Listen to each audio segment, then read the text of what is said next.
Hey guys, welcome to another album review. Today we're going to take a look at Jonh Mayer's new release, The Search for Everything Wave 1. Alright, so Jonh Mayer, for you guys who haven't heard about him, he's an American singer, songwriter, producer, and guitarist. Ever since his debut album back in 2001, he has been putting out many different albums and singles, ranging from the genres of pop and rock to jazz and blues. My personal favorite Jonh Mayer album is Continuum. I think it was released back in 2006, and it's just an awesome collection of really sensitive and wistful songs. There are some very deep lyrics in there. There's a lot of meaning in the songs, and there's also some Jimi Hendrix inspired guitar hooks. So yeah, you get a lot of quality in that album. So if you want a good introduction to what Jonh Mayer can do with his music, then Continuum is an absolute recommendation from me. Anyways, let's just move on to the actual review here, alright? So The Search for Everything Wave 1 is essentially part 1 of Jonh Mayer's newest album. And the reason why he is releasing his newest album in different sections, in different parts, is because his album, according to Jonh Mayer, his album is so freaking expensive to produce. So as of now, we don't know exactly how long the album is going to be. We only know that there are going to be more sections, there are going to be more waves, parts of the album coming out as time goes by. Part 1, or Wave 1 of his newest album, consists of 4 different tracks and takes in on a total runtime of 14 minutes. I honestly think that this release, these first 4 songs, are very, very good. They're very promising. There's a lot of quality in listening to these. The lyrical theme throughout all of these 4 songs is connected to love. And if you listened to Jonh Mayer's albums before, this is probably not a surprise to you. He's a big fan of writing classical love songs. But at the same time, throughout these 4 songs, he's also touching on other topics, such as what it means to grow up, and how he doesn't want to grow up, how he still wants to inhibit this childish spirit, although he's becoming 40 years old. What it feels like to let go of someone. He's also bringing up several moods in his lyrics connected to reminiscence and nostalgia. So there are a lot of themes and topics here that are kind of underlying this overarching theme of love.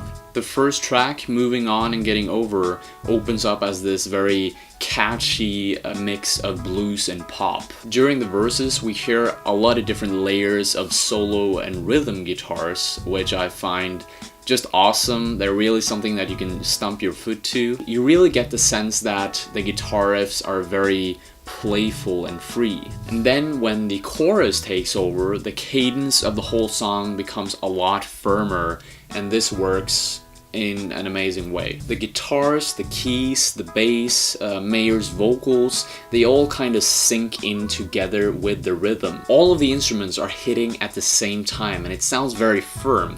But this only happens in the first chorus.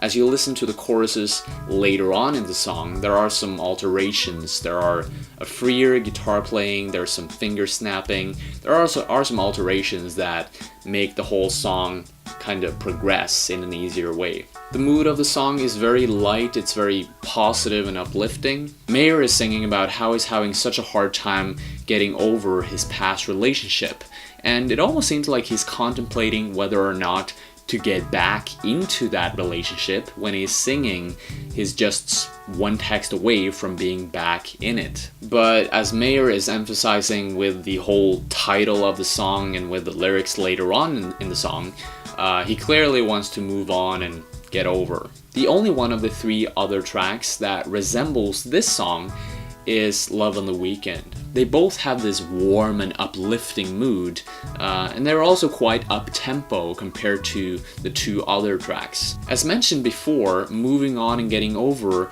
is more of a blues and pop song, while Love on the Weekend, as a contrast, is more of a pure pop song. It also has a side of folk rock to it as well, as you can hear on the simple guitar chords in the background. Now, what I really came to love about Love on the Weekend is how the electronic drums in the start of the song kind of slowly transcend into live drums as the song progresses. I really like that. Now, with that being said, I also want to mention that this is not a song that will challenge you in any particular way. It's a very easy listening type of song, but in spite of that, I still feel like there's a lot of charm to it. There's a lot of quality to this song. Despite of that, the mood, the layering of the vocals and instruments, and just the range of the instruments in general are all factors that really make both Love on the Weekend and Moving On and Getting Over very interesting tracks to listen to. Alright, so if we move on from these two tracks, we also have the second track on the album, which is called Change. It is definitely one of the most changing and dynamic songs that he has released so far from his newest album. The song starts out quite calm, it's instrumentally stripped down, and then it eventually progresses and erupts into a much more richer instrumental and musical landscape. This song is a lot more influenced by folk rock. It is basically, in my ears, it's a full-on folk rock song with a few tendencies here and there to blues rock and also country music. I also feel that both sonically and lyrically, there is this seriousness that is carried out throughout the whole song. The two previous tracks I talked about also had a serious story and message to them, but the lyrical message was delivered in a way that was a lot more playful. You can hear the seriousness in this song by just listening to how Jonh Mayer is performing his notes. And about the lyrics in this song, Jonh Mayer is continuously referring to and singing about how he is not done changing. Now, what does that mean? Well, my interpretation of that is that he is not done being a child. He is still a child in his spirit. He is still curious, he's still open to experience new stuff about life, and he's open to being changed by the things that affect us in life. Just like a child is very open to learning new things about life, he still carries that same spirit into his adulthood. And although other people are judging him for this, although other like 30-40-year-olds are looking over their fences and being like, what the hell is this dude doing, you know? He is still doing his own thing. He is not done changing. He wants to change, he wants to stay curious and adventurous just like a child.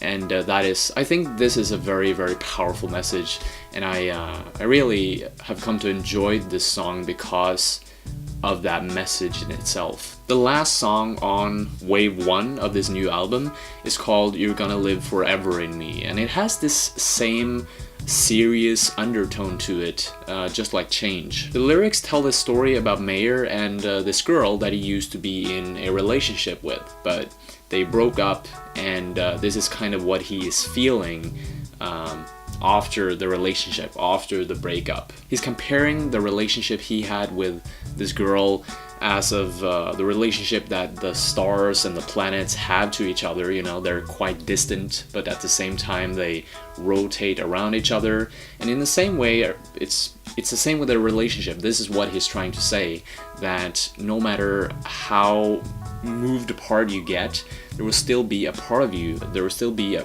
part of your memory that is connected to that girl or that boy that you used to be together with when you were 22, 25, or whatever. To me, this song brings up the feeling of nostalgia, and I don't know why. Maybe it's because I can relate to the song with my personal love relationships as well.